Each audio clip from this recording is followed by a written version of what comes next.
So what's good, everyone? Welcome back. Once again, we're back for the F1 podcast. This is the TTF1, as we are now going to call it, the Talking Twats F1 podcast.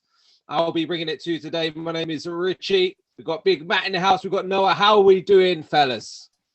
We are doing good because it's Monday. It's the day after the race. We're feeling refreshed. If we recorded this yesterday, I would have been like a zombie getting up early for the Australian Grand Prix. It's never fun, but all good now, ready to discuss the hot topics. Noah, how are you doing? Yeah, I'm fine. I'm excited again. I'm back. I missed it last week. No, 2 weeks ago, actually. What was it? Yeah, 2 weeks. 2 weeks ago, I wasn't there, so I'm excited to be back. And hopefully we can have a really interesting and lovely day. So first things first, great to have you back in the booth once again. Of course, I am the diehard Mercedes. We've got the diehard Red fan, as you can see, and he's very happy, of course, isn't he, Matt? And then we've got the Red Bull fan of Noah representing Max Verstappen, the reigning, defending champion, the Flying Dutchman. And F1, we're back in Australia. Matt, how long has it been since we was in Australia? What was it, 2019? Or am I getting that wrong? Yeah, 2019. Been 3 years since we were last in Australia, but it was good to be back, wasn't it? And I think it was a record crowd in attendance as well. They've definitely missed Formula One, and it's good to be back at a slightly changed circuit as well. Yeah, they've had a lot of time to modify the circuit. A lot of money's been pumped into it as well, but it's great for the fans just to have the venue back once again. The Australians love their motorsport. We see that from the V8 supercars, etc. And just to have it back there once again, after being cruelly robbed, being there on the Friday, ready for the gates to open, get in. As an F1 fan who's been to the circuit, there's no the anticipation of getting to the circuit. You can see the tarmac, and then that was robbed of them. So yeah, great to be back in Melbourne itself. So let's kick us off, Matt. What are you going to talk about first today? First of all, let's straight up discuss. We've already mentioned it slightly. That new track layout. Big money pumped into it, as you say. How do we think it was? Do we think it was a success? Of course, there's several corners which have been opened up, made a bit wider. Several corners modified, changed. We've sort of cut out one of the chicanes. Originally, we had 4 DRS zones, which was a little bit excessive. We ended up only having 3 due to safety concerns. I'm not sure whether it was safety or whether they changed their mind, but how do you think it was in terms of racing? Do we think it was an improvement or not? Well, we've seen a great move from Checo Perez against Lewis, the third DRS straight initially. The only problem is, again, they changed it, and I think it was positive, but the corners from the track itself make it quite dangerous. For example, the move from Perez against Lewis before the chicane, it's a really fast chicane. You can go side by side, but we don't like to do it. He went for it, but at the end it didn't change much because the driver still, you don't want to crash. You want to be safe, and they added more straight lines, but at the end it was quite the same, in my opinion. Although we had an extra DRS zone, but it didn't change a lot. And Matt, what was your take on it? You liked this track, didn't you? Or prior, anyway. Yeah, I on the Formula One games at least, I quite like Australia, and I was a little bit annoyed when they said they were going to change it, because I was like, no, I'm good here. I like this track. I think there were positives we can take from it. I think there was definitely an improvement from where it was before. Because before, Crofty was doing the stats with me. He was saying, like, I think it was 2017, they had 2 on-track overtakes all race, which is insane. And there was definitely an improvement from that. You've got to balance up how much of the improvement is also the new cars, because we've already seen that they are helping the racing massively. Yeah, I think the improvements helped, but everyone ended up in a DRS train, and everybody ended up caught up behind Lance Stroll, who was in an Aston Martin, which is arguably the worst car. Lance Stroll is arguably one of the worst drivers on the grids. on very old hard tyres, when there's a queue of cars getting stuck behind him, the racing situation's probably not the best, in my opinion. Yeah, quite hard to gauge the differences in the track layout because, of course, we've got a whole new formula here. The cars behave very differently, and it's a very much a point and squirt kind of circuit that we have at Melbourne, and you do have to ride them curbs and for a caution to the wind. The track surface that definitely played its part this weekend as well. The new asphalt going down didn't have time to bed in. Over the years, it will give some more grip, but we saw teams really struggling this weekend to get the tires turned on. The softs wouldn't last at all. I don't think we saw anyone run that in the race. We just had the what was it we had there in this weekend? Was it the C1, C2, C3 compound? I'm not quite sure. I think it was C4. Yeah, I think it was the higher compound. Yeah, I think we had the 3, 4, 5. Yeah, softest, not the hardest. Okay, so I got that one wrong. But we saw massive graining as well, which is a huge cause for concern, even on the hard compounded tire, especially on the Red Bull. And Ferrari seemed quite kind on its tires, but again, we're seeing drivers having to manage the car and not push. We saw a few drivers, or I heard a few myself anyway, saying, at the final corner, they couldn't really push the envelope because they was worried about that front left tire. But I'm not the biggest fan of the changes. I would have liked that fourth detection and deployment zone. And apparently it was one team that protested it and got it changed. I don't know who, don't know why, don't know how, but they got it changed. And I doubt it was Red Bull. Red Bull are quick in a straight line, so they probably would have wanted it. Maybe it was the Ferrari pulling out that special vote map. Maybe it was. We do have a nice influence on things.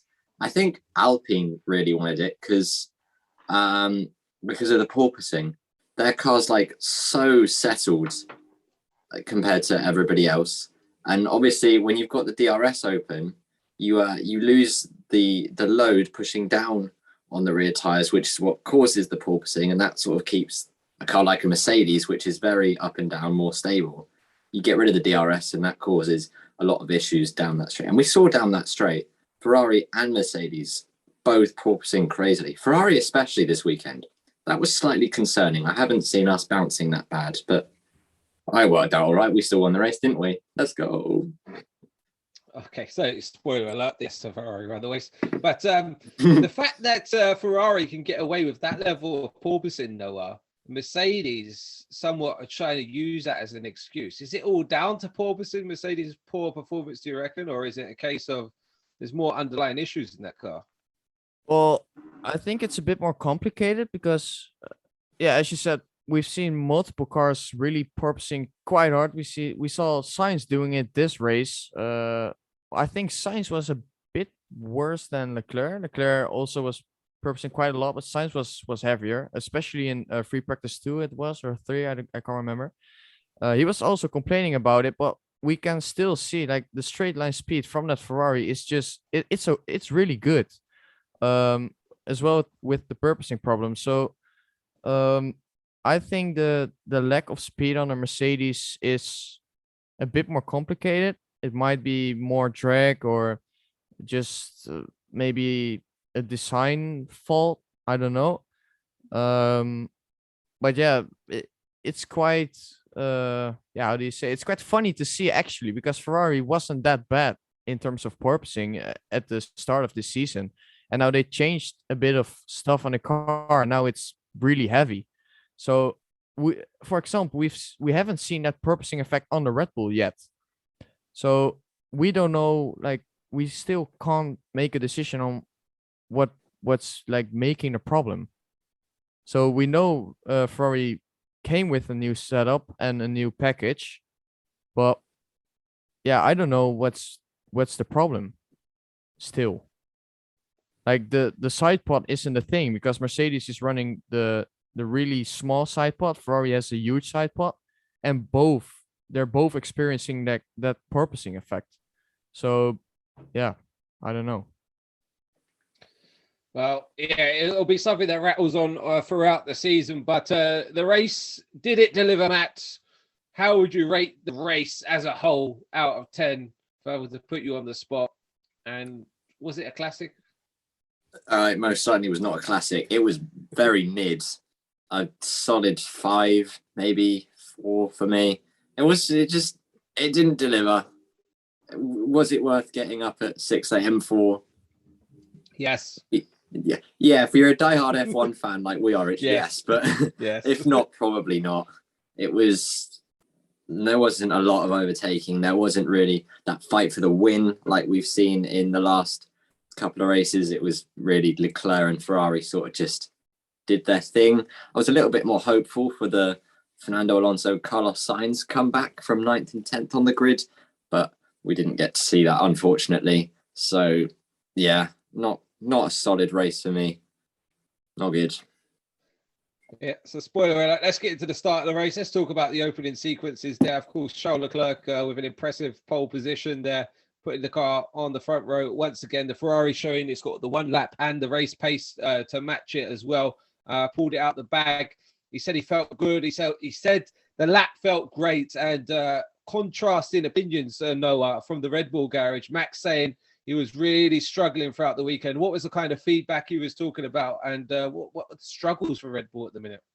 Well, for what I know, it's mostly a tire issue. Like we've seen them struggle the entire weekend in terms of temperature, degradation, and stuff. And I saw the sector times, and Leclerc gained like what was it, nearly 2 tenths in the last sector. So that shows that Ferrari is really, really good at the low speed turn corners. So yeah, I think for us now, Red Bull really needs to find a trick to get these tires alive for a longer period, because if it stays like this, Ferrari can just go to a harder tire, get that pace, get into that rhythm, and just finish. And Red Bull is still finding, their limit towards like what they can do, because the tires are just dying way too soon and the temperatures are way too high. So yeah, Max said it to us as well in the interview, like he had to slow down to save the tires. The temperatures went too high, no grip, a lot of understeer. Yeah, and that's not what you want in the Formula 1 car. So Red Bull needs to find something to help it, because otherwise Ferrari will get an easy season this year. Yeah, it was weird, wasn't it? Because we were coming into the race after qualifying, thinking, all right, Leclerc's taken pole by 3 tenths, or was it? That's a pretty dominant margin. But we were all sort of expecting Red Bull will have a race car, and so we we're expecting this big fight between Leclerc and Verstappen. And in the end, particularly in the opening stage on the medium tire, Red Bull was just nowhere. Max could not stay close to Leclerc because his tires were graining. I think he was whinging about. It's not happy. Nope. And they were falling back into the clutches of Mercedes and McLaren in that first stint, which was really surprising. And then they seemed a lot better on the hard tyre, still not with Ferrari, but they were able to keep at least Mercedes and McLaren back. But yeah, really concerning for Red Bull to see them struggling so much on the tyres. Yeah, we've seen Max complaining about just the balance so inconsistent. Sometimes it's he's lacking the front, then the rear, a really weak car. And I think that is just transmitting into the tyres as well. They're really ragging the car, really sliding it through the corners, corner exit in the entry as well. And it's a big contrast to what we've seen in the opening 2 rounds as well. The Red Bull looked strong, it looked consistent, it looked good under braking, and it looked like a real good race car. So this is a sign of things to come in some of the hotter destinations, in some of the day races as well. Red Bull have definitely got some things to cause for concern, and more things that we'll talk about a bit later. But back to qualifying, guys. Back to qualifying. Purple sector, Fernando Alonso. The tingles were coming. The hairs were standing up on our neck. But what happened next? Some dodgy reliability happened next. It was a commentator's curse is what happened.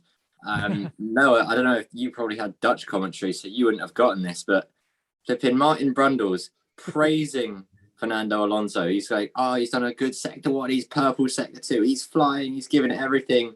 And then literally, as he's finishing his sentence, we cut to Fernando Alonso in the barriers.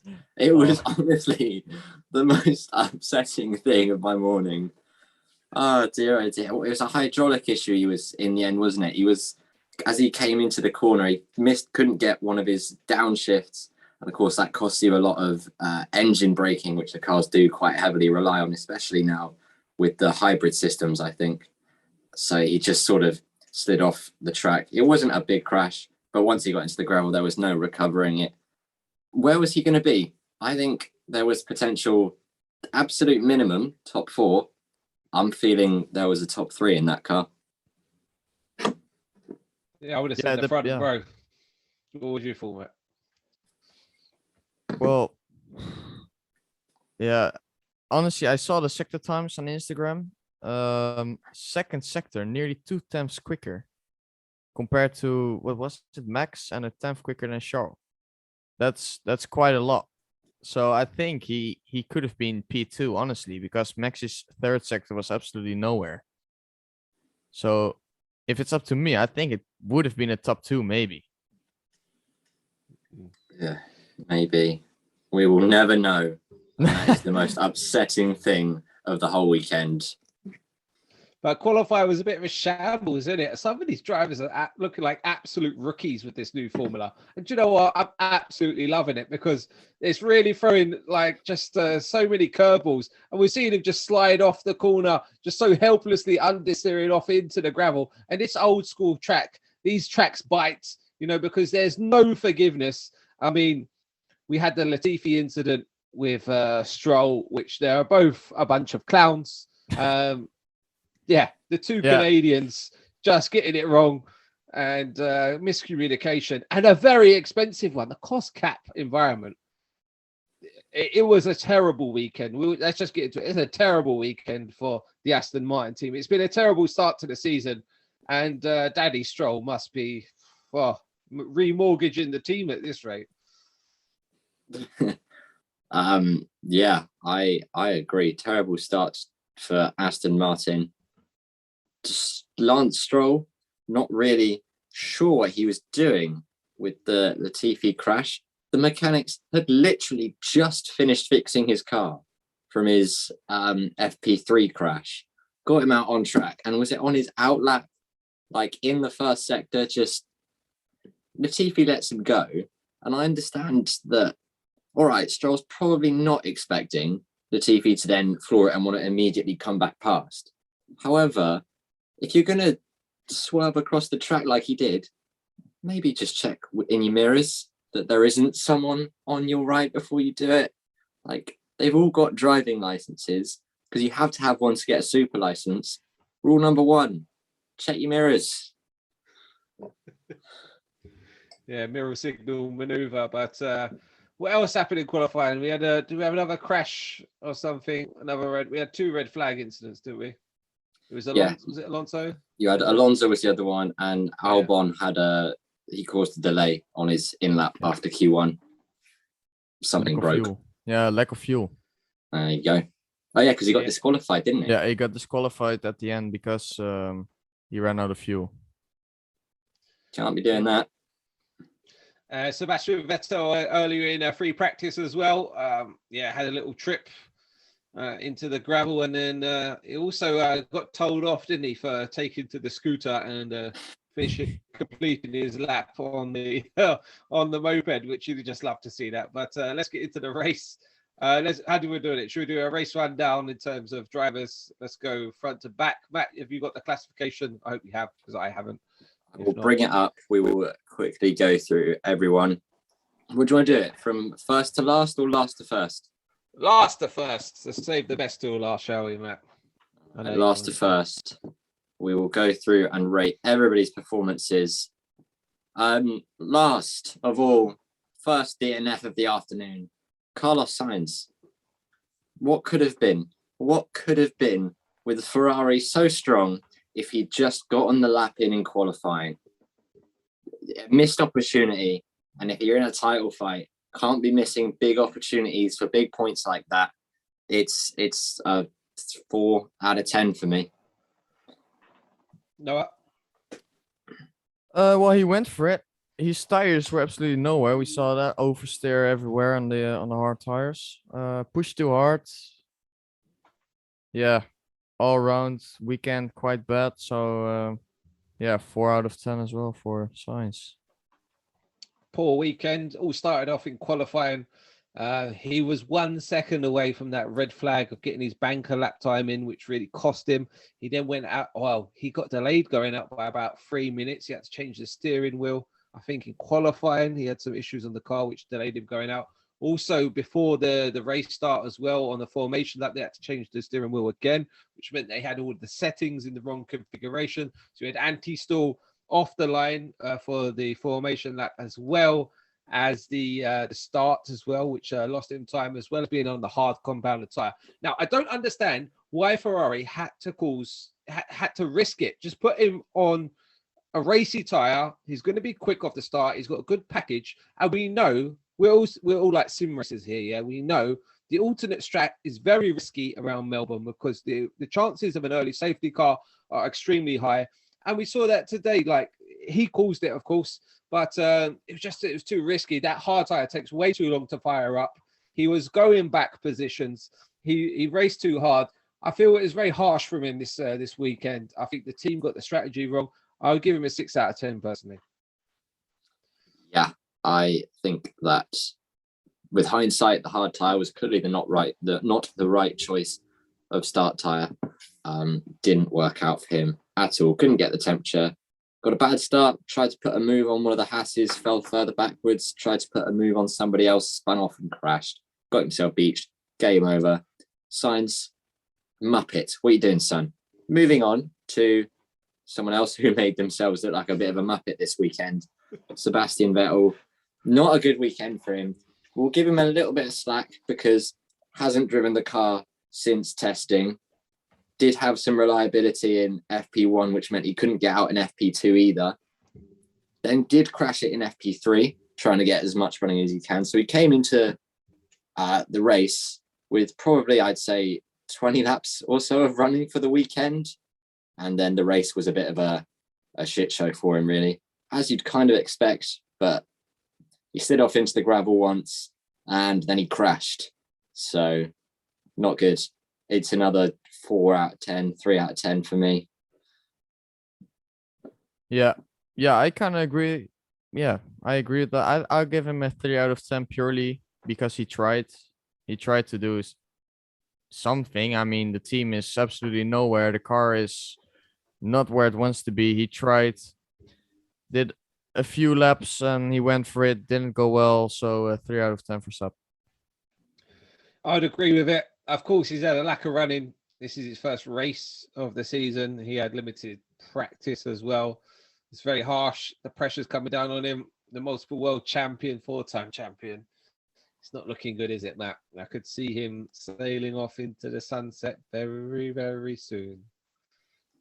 Poor weekend. Yeah, me too. Our third and final non-finisher of the race then, Max Verstappen. I don't think he did anything wrong through the weekend. He got what he could out of that Red Bull, was running comfortably second before it gave up on him. I'll give him a 6 because it was nothing special for Verstappen. He had one opportunity, I think, to get Leclerc, and that was on that safety car restart. I think Leclerc got off quite lightly there. I think in other races we would have seen Max punish that mistake from him. But yeah, 6 out of 10. Sucks to suck. Finish the race next time. Oh. Yeah. I'll give him a 6 out of 10 as well. He knew P2 was the maximum here. Leclerc was just too quick. He was doing it fine. Again, car gave up on him. Reliability issues at Red Bull. Yeah, he did nothing wrong. He tried. Car was just not good enough. So 6 out of 10. Yeah, unacceptable is the words that he said after the race there from another DNF after another strong race, strong position. He's done nothing wrong himself. And yeah, you'd say maybe 6 out of 10. He's really struggled with the car. Going into qualifying, I thought Perez might actually pip him once again in terms of qualifying pace. He looked a lot more comfortable within the car, but no fault for his own. Pushed the car maybe a bit too hard in the first stint as well. Really struggled with the graining on the tyre and just trying to keep up with the Ferraris. I mean, that's not his own fault, but another tough day at the office, and the gap widens. Yeah, that's the key thing, isn't it? He's a long way off the championship lead after only 3 races. Big work for him to do now for the rest of this season. Our first classified finisher of the race, and one that perhaps had a big weekend in him and ended up with just a rather big finishing position. P17, Fernando Alonso. What could have been had he not had that failure in qualifying, had he started up there at the front of the grid. In the end, fell victim, I think, to a bad strategy. Yep. Starting on the hards would have been fine if the safety cars were timed a bit better. Unfortunately, the safety car timing just helped those who started on the mediums way more, much like we saw in Saudi. It didn't benefit him. And then once he put the mediums on, couldn't progress because the mediums were not a very good race tyre in the end. Ended up pitting for fastest lap, which he didn't get either because Leclerc had the fastest lap and then decided he wanted the fastest lap again. Fernando Alonso, 5 out of 10 because what could have been good effort. Yeah, he tried. Was looking promising. Qualifying, car gave up on him. Race went wrong. Well, to finish first you have to finish. Well, he finished, but P17 for the Alpine not acceptable. I give Alonso 6 out of 10. Yeah, I'll go with a 6 as well. Ultra aggressive. It looked like the old Fernando this weekend, really grabbing, the bull by the horns and thrashing it around the circuit. Looked like a man. It could have been a podium, like he said in the interviews. He ended up with a 2-stop race at the end, had to pit close. He had the pace of the car, and like Matt said, if he just, banged in the qualifying, if sputs maybe it didn't happen, Alpine let him down this weekend. And but good package in the Alpine as well. So room for improvement. Yeah, for sure. P16. Kind of forgot this guy was even in the race. Nicholas Latifi. He was there, I guess. Didn't see him, didn't do anything special. Would have been dead last if Alonso didn't want the fastest lap. 3 or 4 out of 10 again. Not great. I'll give Nicolas a 2 out of 10. Honestly, he should have been P17 in my opinion, behind Alonso. Doesn't deserve to be P16. Yeah, driving like an idiot in my opinion. But yeah, 2 out of 10. Yeah. Yeah, after a fairly decent start to life in F1, it's really tailing off at the minute. And there wasn't a race to ruin today, so he didn't crash. That is if you need a race ruined, Latifi's your man. 1-800 free phone number. He'll be there for you. But Latifi, poor, and started to question his spot on the grid. I'll go with a 2 as well. Understandable. P15, Yuki Tsunoda.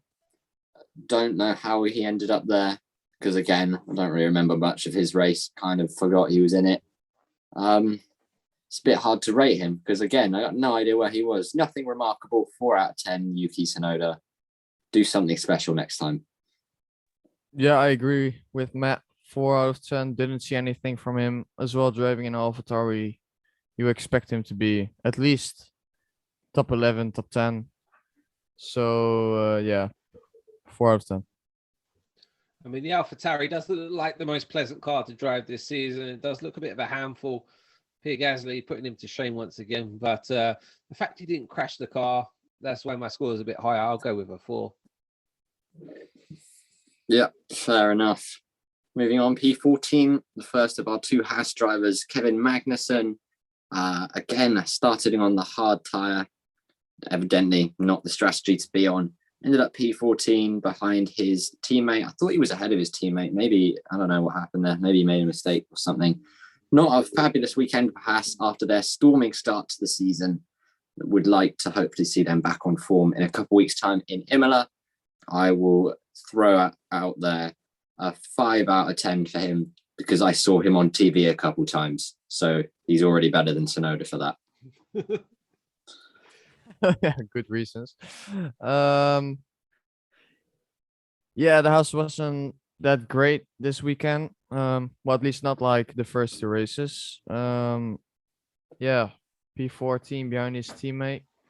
Mick picking up the pace, in all honesty. So K-Mac, 5 out of 10.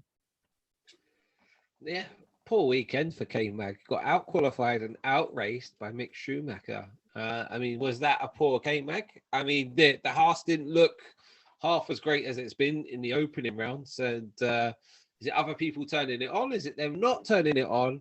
Hard to say, but they've faded very quickly since the opening success. Hopefully, it's just a blip in the road for them. But yeah, poor weekend. I'll give him I'll go with a 4. I think they could have done a lot more. The fact that Mick outperformed him, yeah, it's not great. Yeah, and then P13, Mick Schumacher in the other Haas.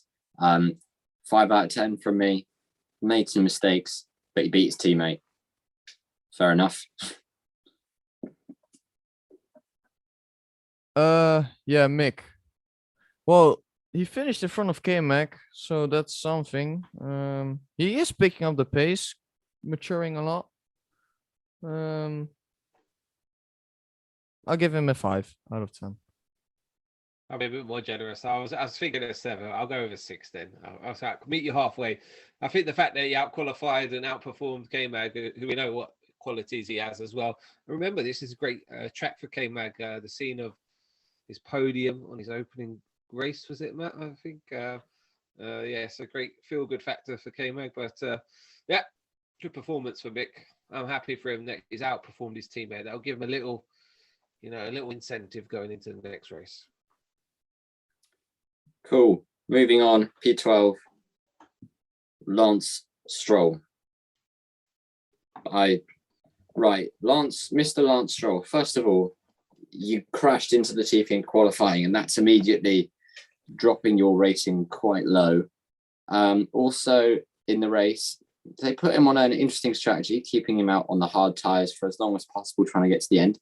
He was running in the points for a while in an Aston Martin, but he got a 5-second time penalty for doing a lot of moving around. And some of his defending, I understand he needs to be aggressive with it to try and get points for the Aston Martin, but some of it was just a bit over the line from me. Overall, not a great weekend for Lance Stroll. He is getting a 3 out of 10, maybe even a 2, because he crashed into the Tiffy without looking. So I give Stroll a 3 out of 10 purely because he hasn't been lapped. Nice job. Fair enough. Well, in football, we have no-look passes. With Lance Stroll, we have no-look crashes. He doesn't look, he crashes. And poor weekend. The fact he finished 12th, though, in the Aston Martin was a bit of a handful. Probably other people's failures, but tough and quickly diminishing any good reputation he had there. Needs to have a good race, a clean race as well, because that team are going to run out of components. Maybe they turn up with Imola because no front wings, because what difference does it make? There's no downforce on the car anyway. Yeah, that maybe they should do that. Maybe that would help them a bit. Slow Lance down, and therefore he's less likely to have a crash. I like your thinking, Rich. You're saving Aston Martin a lot of money here. Good job. P11, Zhou Guan Yu. He nearly got points, but didn't. He was sort of on that train of cars for a while. He was there. Again, another sort of 5 out of 10 for me. Nothing amazing. Turned up, did his job. Didn't get points. Better luck next time. Yeah, he did nothing wrong. No mistakes. P11. He's still a rookie, so he has to learn. He was stuck in the train, of course, as you said. So I'll give Guan Yu a 6 out of 10. Yeah, I would even consider a 7. I think the fact that he's in his rookie season, he started P14, he's made up some positions as well. Of course, he's not got some points, but he's showing some maturity to his game as well, and playing the long game. Treating it as a marathon and not a sprint. And yeah, I've been more impressed than I expected with this guy. Yeah, he's not had a bad start to his Formula 1 career. P10, hero of the day, Alexander Albon for Williams, picking up a point. 10 out of 10. I great job. Started dead last. No, it was Took the P10 hard- out of 16 cars, Matt. Not 10 out of 10. Sorry, 16? my bad. Yeah. So, Yeah, absolutely smashed it. Started dead last.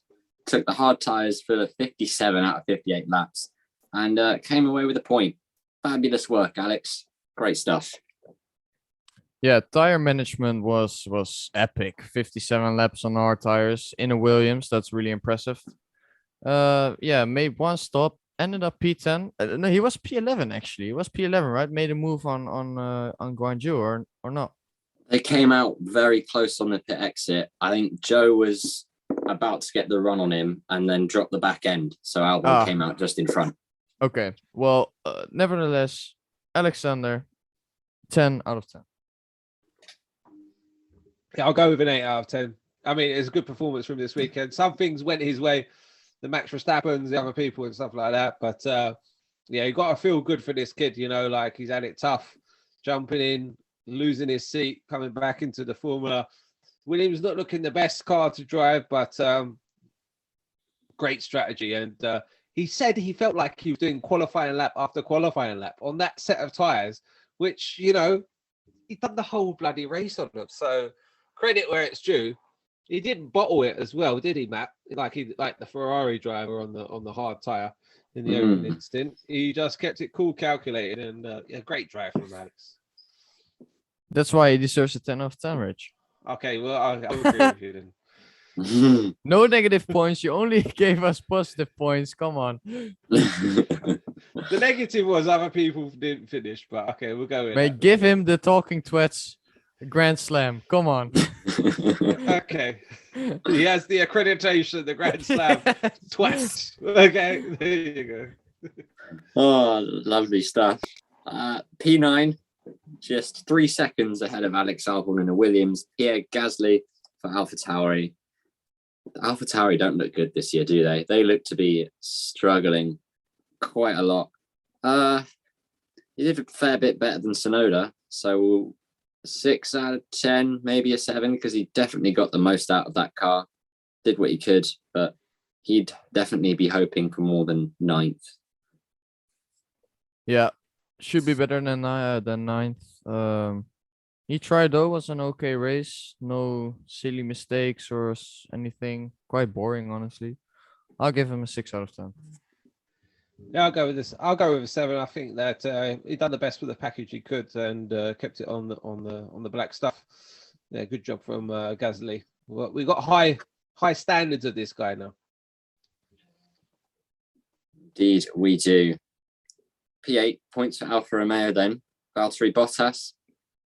Decent stuff from him to get points in a car that didn't look as strong as it has done this weekend.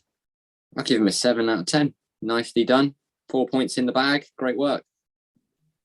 Yeah, it's been quite decent from Bottas all season. Well, it's been only 3 races, so we don't need to say a lot. But yeah, quite decent. He got out qualified. No, well, at least he went out of Q2 after 103 races, I believe. Yeah.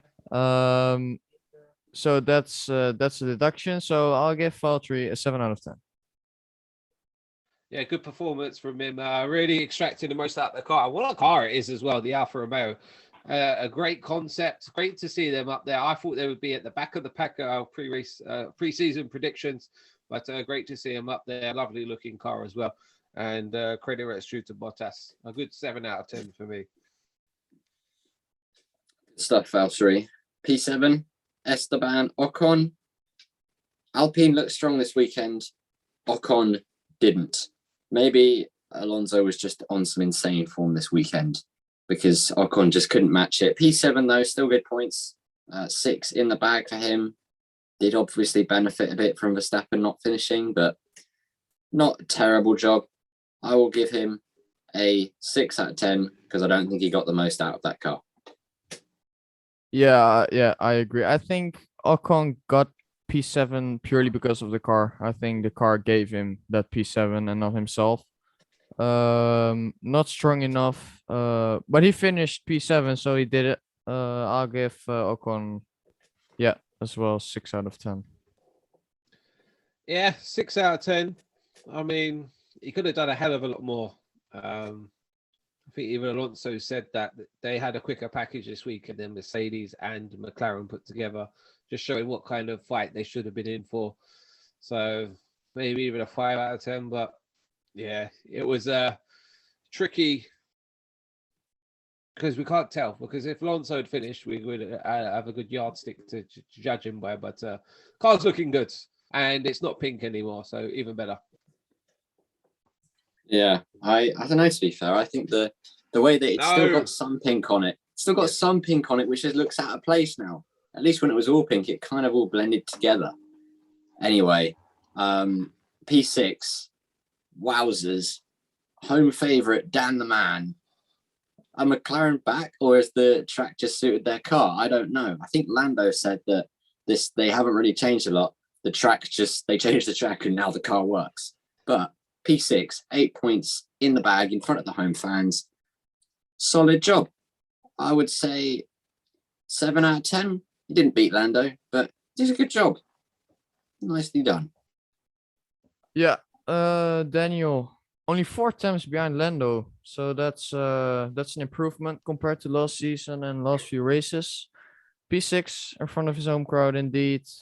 I'll give Daniel a 7 out of 10. Yeah, it was quite harsh on him. He played the team game this weekend as well. Lando was suffering with overheating on his engine. He had to dial it back, and they basically told Ricciardo to hold station at his home race, and he followed suit. So, give him extra kudos for that. So I'll give him a 7 out of 10. Lando did seem to have the pace over him this weekend, though. So still some work to do for him. Yep, I agree. Definitely still needs to build in that McLaren team. P5 then, with a very similar performance in the race, Lando Norris. He can have a 7, maybe an 8, I don't know. Good drive, Lando. Got what you could have done out the car. P5, great points to McLaren. Fabulous work. Yeah, he finished where he probably should be in the McLaren. P5, P6, did his job, ended up in front of Ricciardo, not too hard. Yeah, Lando, 8 out of 10. Yeah, I'll go with a 7. Pretty poor start from him off the line. Down into turn 1, lost a couple of positions, and got stuck in that kind of DRS train, didn't he, early on with the 2 Mercs and then the 2 McLarens. Yeah, good weekend for him. Had some troubles towards the end of the race, but brought it home. Good job, Lando. Fabulous stuff. P4, bouncing back from a horrible weekend in Saudi Arabia. It's Lewis Hamilton. Yeah, Richie's happy about that one. P4 for Lewis. Drove a good race.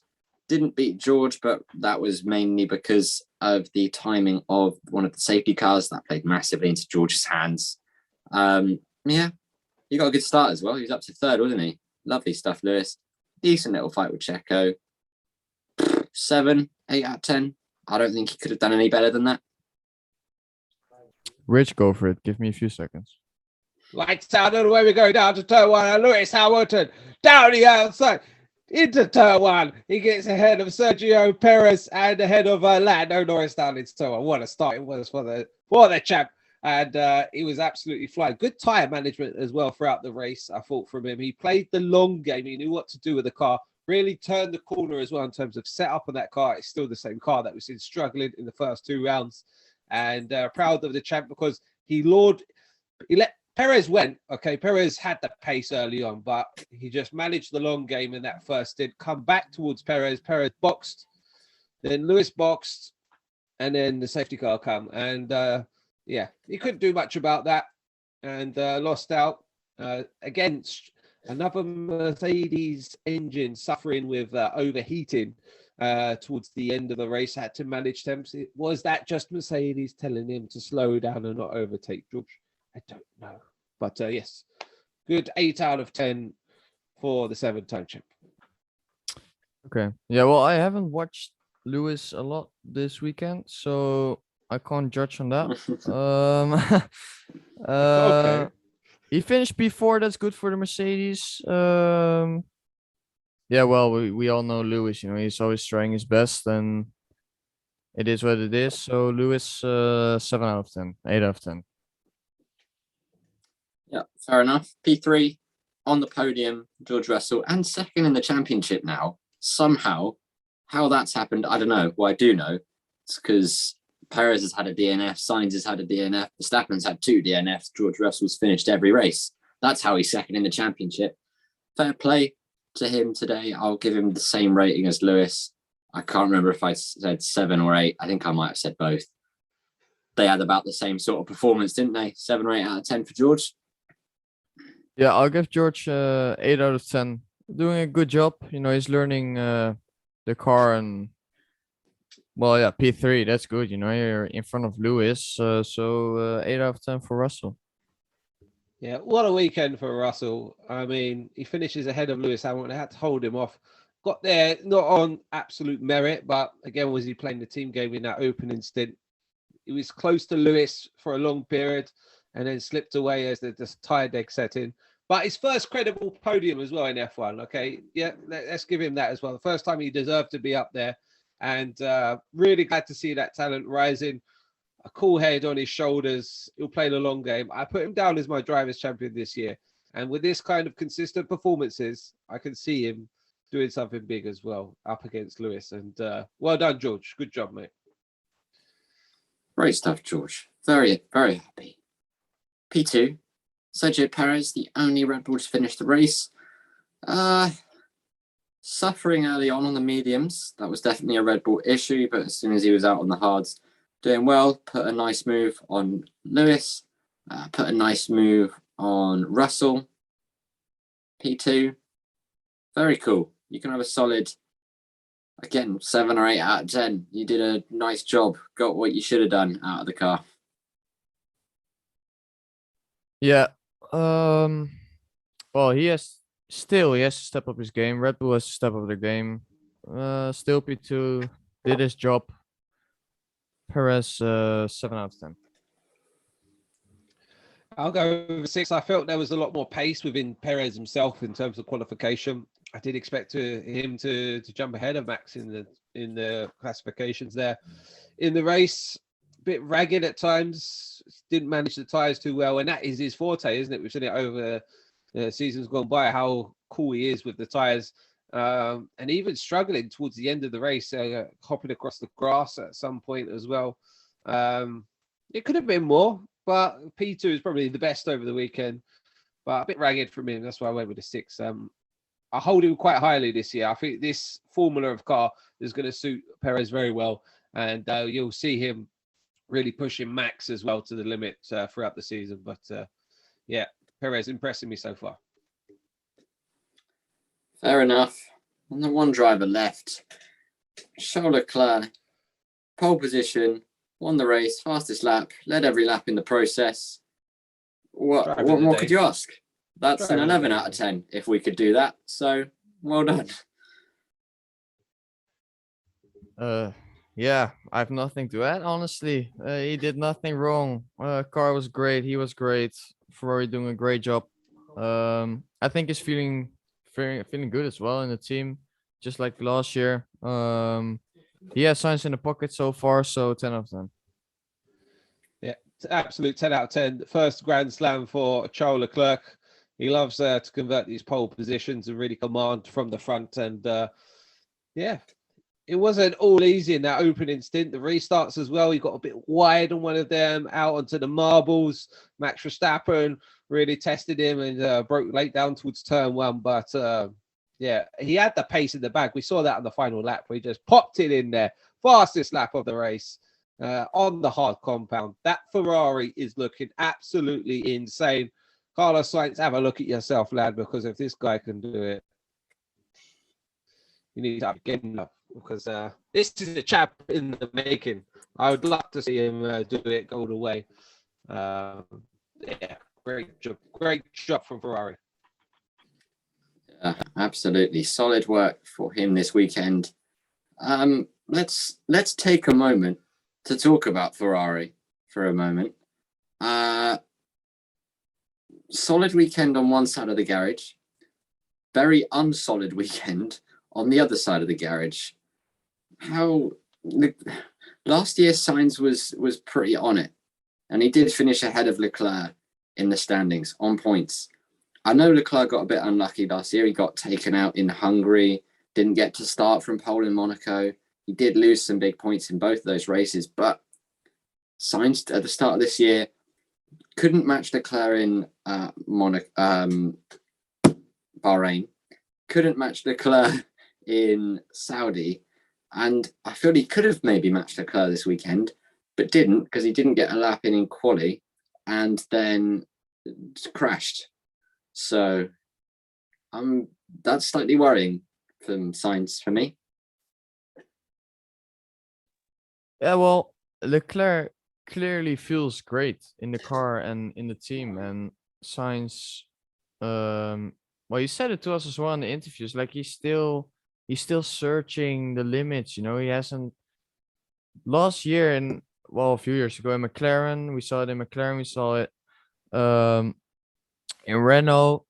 Like he felt the car. Now he knew what he had to do to make that car perform, and this year so far he hasn't been able to do it. So yeah, I think it's just a matter of time, but so far, yeah, it's not great.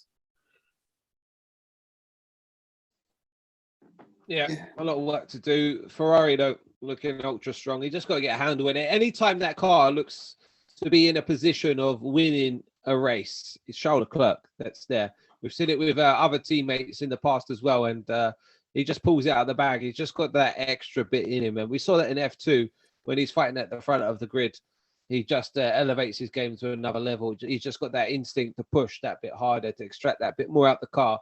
And Sainz, he just doesn't have that in his locker, so hard to judge him by it, because I don't think Carlos Sainz is a champion in waiting. Charles Leclerc is. There you go. Big statement there from Richie Skills. Sainz has outperformed a lot of teammates in his time. And by outperformed a lot of teammates, I mainly mean he outperformed Lando Norris when they were teammates. By Rich. Rich has just gone to, I don't know, save somebody. He was in a bit of a panic there. He's back now. He's finished saving somebody. Good stuff, Rich. But yeah, he outperformed Lando's teammates, not because of his shining quality, but because of his consistency. That's why everybody always jokes about, oh, Sainz is never on TV. The race director always misses Sainz. It's because Sainz isn't doing anything special. He's just driving from lights to flag pretty quickly.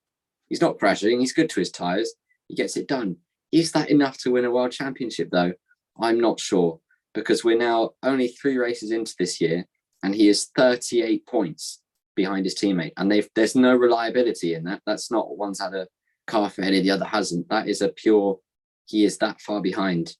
And he's really got his work cut out now for the season. I don't know about you, but I'm not sure we're going to see him make a huge dent into that gap unless Leclerc has reliability issues. No, I can't see that happening either. Talking of the standings, we've had 3 races now. Charles Leclerc 71. The next person, like you said, George Russell on 37. Carlos Sainz on 33. Then we got Perez on 30. Then Lewis Hamilton on 28. Just showing the woes that Verstappen has faced this year. He's on 25 points behind the likes of Lewis Hamilton. Ocon on 20, Norris 16, Magnussen 12, and Bottas 12. And in the team standards, it doesn't look much better for Red Bull either, because 104 points to Ferrari, 65 to Mercedes, 55 to the Red Bull team. Then 24 McLaren, 22 Alpine. Then we've got Alfa Romeo, Haas, AlphaTauri, Williams, Aston Martin, the only team of the season not to get a point so far. So yeah, Red Bull, they need to fix this fast, don't they? Because some big concerns. It looks to be something to do with the fuel. We had the fuel pump issues, the pickups. Maybe is it the mix, because we have this new biofuel. They've increased it. What is it, 10%? I always forget what value it is now. Maybe going aggressive with it. And again, Noah, what was it? Max could smell fuel in the car. What was the feedback he gave? Yeah. I don't know exactly what it was, but he was smelling some sort of fluid like a chemical fluid. So yeah, no clue. It's But, just, yeah, not good for that team. To have DNF for a reliability issue in 2 of 3 races, not only is that a big concern in terms of a whole championship race, because he now has to have pretty flawless results for the rest of the season, or hope Leclerc falls off the road a lot, right? Because you think to last season, Lewis Hamilton and Max Verstappen were very close on points at the end of the year. Let's think of Lewis's season and where he lost points. He had the DNF in Italy. He had the mistake in Baku. They were his 2 non-points finishes of the season. That was his whole year, 2 non-point scoring finishes. Look, Max has already had 2 now in the first 3 races. He cannot afford to drop any more points for the rest of the year. The second reason that kind of reliability is worrying is it's not going to end there, is it? I could see very easily we're going to get to halfway through this season and Max maybe has 3 or 4 DNFs under his belt already, and it'll probably be a similar situation for Perez. I don't know how you guys see that shaping up, whether Red Bull can fix it or not, but not a good sign at all. Well, it's clearly something they need to fix quite soon, and yeah, like they're not. We know it's a fuel related issue or something with the engine, or yeah, I don't know exactly, but it's not great at all. The Honda left it's Red Bull powertrains now, and yeah, it's not great so far. They really need to step up their game because well, it's not great. Yeah, well, Honda's still in the room, isn't they? It's basically they've changed the personnel, and I think Red Bull have actually gained about 50 people from the Mercedes personnel on the power unit front, which is a big weakness for the Merc Power side of it, and a big gain for Red Bull. So maybe it's a teething problem, maybe it's a problem not even from the powertrain side, maybe it is a problem from the fuel side. From who is it? Esso, I can't even remember who provides it for the Red Bull powertrains, but. Yeah, big cause for concern. If it is a reliability issue, then they do get certain dispensation. They can change if it is the fuel mixture. They can do certain things for reliability, but they can't do it for performance.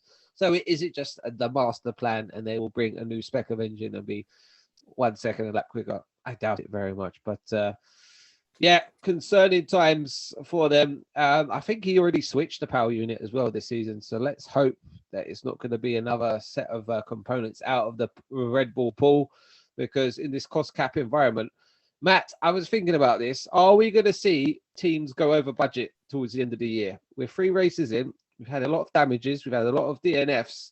And as we go deeper into the season, I see this trend continuing, especially as we go to different times of circuits.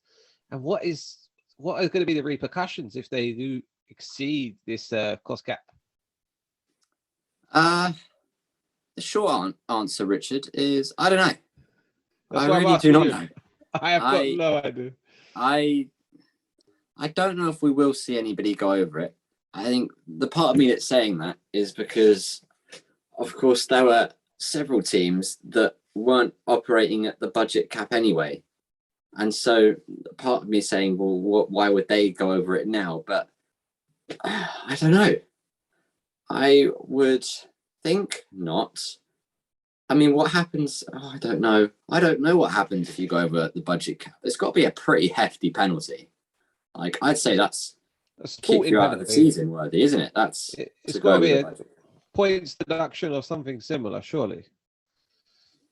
Yeah, no, I don't know what it is, but it would be pretty hefty. Yeah, maybe Aston Martin and Williams should really get onto their drivers about not crashing so much, because that's really not helping them at the moment.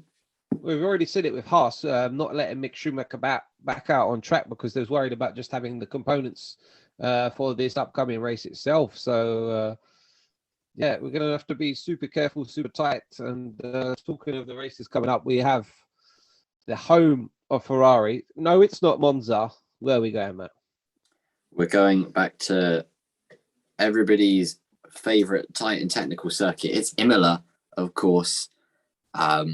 Sprint race weekend as well, if you've just to remind you. Interesting choice for a sprint race weekend. I don't think it's going to be that spectacular because where you can overtake at Imola, turn 1, that's about it really. Maybe into Tosa, the hairpin. Is that the one I'm thinking of? Other than that, where are your opportunities to pass that? It's way too tight and technical, especially for the biggest and heaviest cars we've ever had. So not going to be that good, I don't think. No, I think, yeah. Well, turn 1 will be the place to do it around the track. Maybe turn 4, turn 3, turn 4 into the chicane if you have big balls. Yeah. And that's about it. Maybe if you're really close into the parabolica, if you have a good exit out of the Scari, but they're smart enough, so they'll just stick behind and wait for turn 1. Yeah, that's basically it, I think. Yeah, very, very strange choice for a sprint race to have it at Imola. I don't get that at all. But the omen is very good for the Ferrari team. They look very confident in slow to medium speed corners. And that is what Imola is full of as well. And we get really good traction mid apex, etc. I think it's going to be interesting how Red Bull approach it, because normally you'd see them throw a lot of aero, different wings on the car and stuff like that, but they don't have that luxury anymore because they really have to schedule their development further down the line and understand the car and really be tight with their money. So I think it's going to throw the cat amongst the pigeons this year. And can we have a reg change every year, because it's just great to see. Yeah, that would be lovely, I'm sure. First European race of the year as well. So yeah, there is potential for the first time to see some proper developments to the cars, which is, I don't know, could be interesting. Maybe Mercedes are going to fix some problems. Maybe they won't. We will see. Probably not. Probably not. Sorry to break your heart, Rich. Well, I want to see one thing next weekend. That's literally what the purposing effect will do on these cars, because they'll go extremely quick on the straights. We've seen multiple cars bouncing like skippy balls. Literally, they're going how quick? Like to 20 to 30 miles per hour, like 340, 350 kilometers per hour. Like, yes. I want to see what these cars will do. We've never seen this effect so far this season. Maybe Bahrain. So would you mean a high speed circuit like Baku or something? When Yeah. we get there? Or... Yeah, it's going to be quite dangerous, isn't it? They're going to have to try and balance it out in terms of ride height and lose the performance in the car. Yeah, Matt, I don't expect to see Mercedes bring a big package until another 3-4 rounds at least, because like I say, they need to really be sure that something's going to work and not do these little trinkets that might make, a subtle difference. It's going to have to be huge upgrades that they throw at the car. The Mercedes is draggy and it also is lacking downforce. So it's slow in a straight line because it's not cutting through the air as cleanly as it should, and it's also lacking downforce, and it doesn't pack the biggest punch. The Ferrari looks like an absolute monster of an engine at the minute. It's really propelled Alfa Romeo up the grid. Haas, we've seen them performing well. Red Bull powertrains looks quick in phases down the straights and stuff, but you have that unreliability about it. Red Bull, Christian Horner said he'd rather have a quick package that's unreliable than a reliable package. Another sly dig at Toto and the team. But that rivalry rumbles on once again. And on we march to Imola. Anything else to talk about, chappies? Hopefully Haas are back and strong again.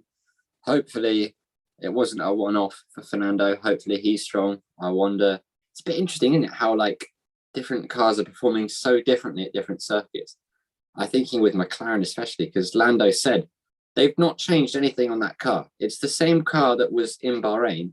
Yet in Bahrain they were running right at the back, like fighting with Williams and Aston Martin. And then flipping yesterday they were comfortably running with the Mercedes. So it's a bit weird to see who's strong where.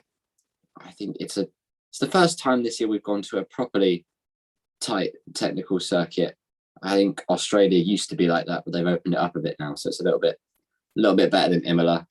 So I don't know. We'll see. Surprises to be seen, I'm sure.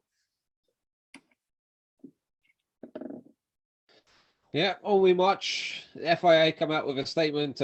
Basically, at Lewis Hamilton, you're not allowed to wear any jewelry. Apparently, he's gonna have to chop his ear off. He's got that many earrings and one of them in order to get that out, and his nose pierced as well. Whether they start to fine him, will be interested. Also, George Russell came on saying, well, Max was complaining about how slow the safety car was going. He said, well, if you have the AMG on the circuit, it's about 5 seconds a lap quicker. Now, should we have a quicker safety car just because of the fact of that? What's your standpoint on that? Because if the Aston Martin is 5 seconds a lap slower, this is a big problem, isn't it? Because these tires take a lot of warm up. So should we have it there at all, or is it just is what it is? Yeah, well, we're running new inch tires, 18-inch tires now. They're bigger. They need more work for the temperature. If a car, well, the safety car goes 5 seconds slower each lap, that's massive. And these cars just need to go quick to gain temperature. So I think it's important. Yes, like for example, look at the Indy cars. They're running like Corvettes and other stuff just to go quick, because these cars can't get any temperature in their tires. Like if we're running the AMG and go 5 seconds quicker, which leads to more temperature, that's much more safe for these cars. Like these cars need temperature to be safe. So I think it's quite important. Yeah, I agree. If it's bad enough, if it's bad enough that it's a safety concern, them not being able to get temperature in the tires, then you need to have the quicker safety car there. B, I don't like that inconsistency. I don't like that at some circuits we're going to have a safety car where it's a lot easier to get tire warm up, and at some circuits it's going to be much harder just because they're being made to go so much slower. So ideally, if we're going to have two different safety cars, it would be nice to see them be just as quick as each other and not have such a significant difference, because 5 seconds is huge in racing terms. Talking about the tires as well, how great is it to see them coming out the pits and just really struggling and sliding over the track because of these cooler tire blankets? I mean, it throws the strategy right out the window. The undercut is going to be massive now throughout the year, and the pit stops as well. We expect them to be a hell of a lot slower, but McLaren have been pulling like 2.4 second pit stops out the bag straight away. There's nothing to slow these guys and girls down in the pit lane. But the tires, they deserve a massive, maybe not pat on the back, Pirelli, but I think that's been one of the biggest unknowns coming into this year, is just how to work the tires, how to get them to work, and just throwing up some interesting racing. Yeah, good stuff. Love some competitive racing, especially because of the tires. It's been better. The one thing I don't want to see is what we had in Melbourne, where their tires are dying unless you're on a hard tire, which looks pretty indestructible. Don't want to see drivers having to go slowly because the tires are crumbling. Yeah, well, yeah, I can't say anything about Great it. insight, man. Yeah, it's pure facts. Like we want these cars to go quick all race long and don't like slow down for nothing. So yeah, it's important to give these guys a good tire. It's always been a fine margin throughout the seasons, isn't it? We want a tire which can just beat it and go lap after lap so fast, but then we beg for some degradation so we can get 2 and 3 stop races and different performance on the track. So it's such a fine line for a tire manufacturer to come up with, and especially going from the 13-inch to the 18-inch, it's a completely different construction. The tire has to be so much more rigid, the way it works and handles, etc. But yeah. We'll see how it progresses throughout the year, but we're gonna have some tough races for tire today, I expect, throughout the year, where they're just going to be falling off after 3 or 4 laps. So it'll be interesting. Anything else we want to discuss before we kick off? Oh, all good from my end. Okay, so thank you for joining us for another episode of the TTF1 podcast. I've been Richie Skills. We've had Matt and Noah. Welcome back, my friend. And we hope to join you in 2 weeks' time for the Italian Grand Prix at the circuit. Emilia, how do you pronounce it, Matt? Emilia Romagna. The Emilia-Romagna Grand Prix. Romania, yeah. Spoken like a true Ferrari fan. The Tifosi will be back in force at Imola, and that'll be a sight to behold. We'll join you then. Thanks for watching, and have a great night.